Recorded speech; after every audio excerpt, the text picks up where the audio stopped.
नमस्कार दोस्तों, आपका अपना चैनल अप्रेंटिस गुरु में आपका हार्दिक स्वागत है। मैं उम्मीद करता हूं कि आप स्वस्थ होंगे, मंगल में होंगे और जहां भी होंगे वहां खुश होंगे। दोस्तों, आज मैंने बात किया जिन्होंने कोर्ट केस किया है 15 लड़कों में से, उनमें से एक लड़के से बात हुआ और मेरे से बात नहीं हुआ क्योंकि मुझे तेलुगु नहीं आती है और उनको हिंदी नहीं आती है, तो इन डायरेक्ट मुझे बात नहीं हो पाया। लेकिन मैंने अपने मोबाइल नंबर से एक जो तेलंगाना के लड़के हैं, उन्होंने जो अप्रेंटिस कर रहे फिलहाल में, वो उनको तेलुगु आते हैं, तो मैंने उनसे डायरेक्ट बात करवाया। तो उनसे जो भी बात हुआ मैं आपके साथ साझा करना चाहता हूँ। अगर मैं तो चाहूँ तो वॉइस भी अपलोड कर सकता हूँ, लेकिन वो मुझे अच्छा नहीं लगेगा, आपको भी अच्छा नहीं, क्योंकि वो तेलुगु में बात कर रहे हैं, आपको समझ में आएगा नहीं, 2-4 लोगों को समझ में आएगा तो उससे कुछ ये नहीं कर। लेकिन मैं उसको एकदम हकीकत वैसा ही बताऊँगा जैसा उन्होंने बात किया। थोड़ा उसमें उन्होंने एटीट्यूड के साथ बात किया उस लड़के के साथ।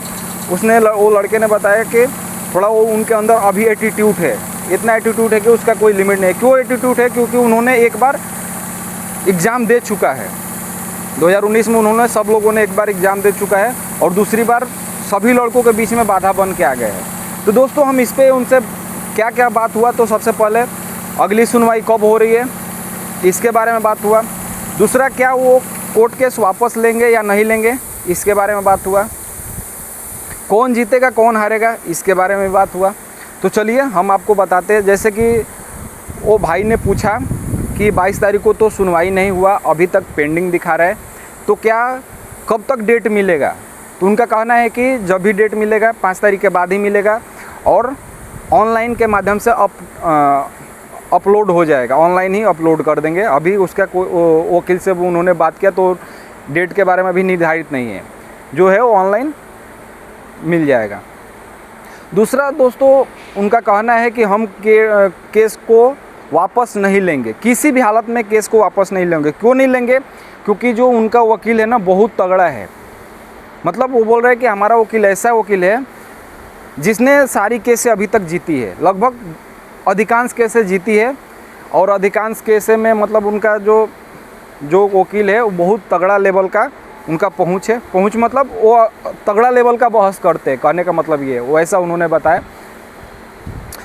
और वो बोल रहे हैं कि हम केस को जीत जाएंगे, 100% जीतेंगे।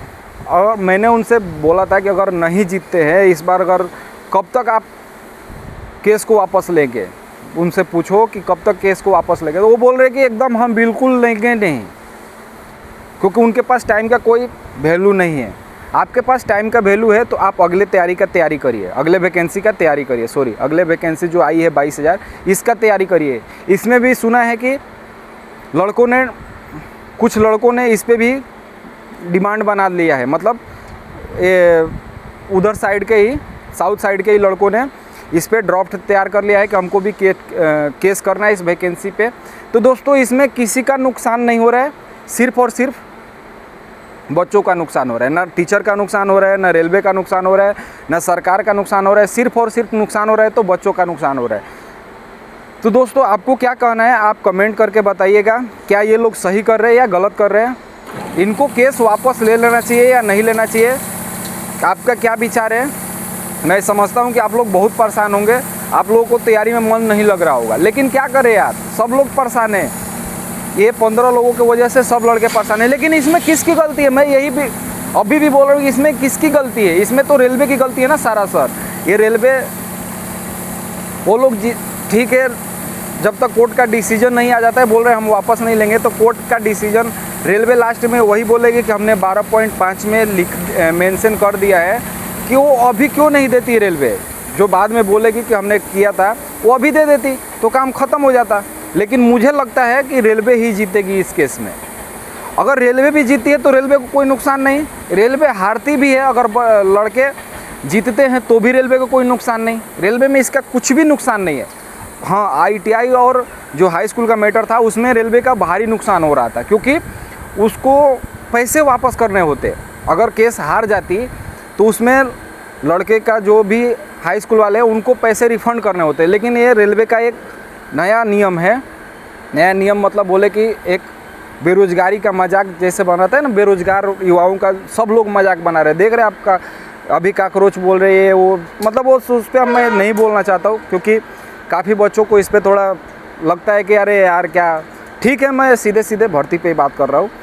तो दोस्तों, बेरोजगार युवा का रेलवे में मजाक बना रहे हैं। कैसे?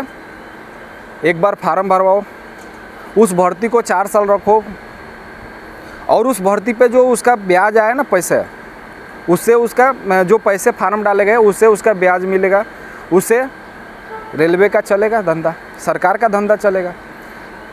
दोस्तों इसमें सोचने वाली बात है।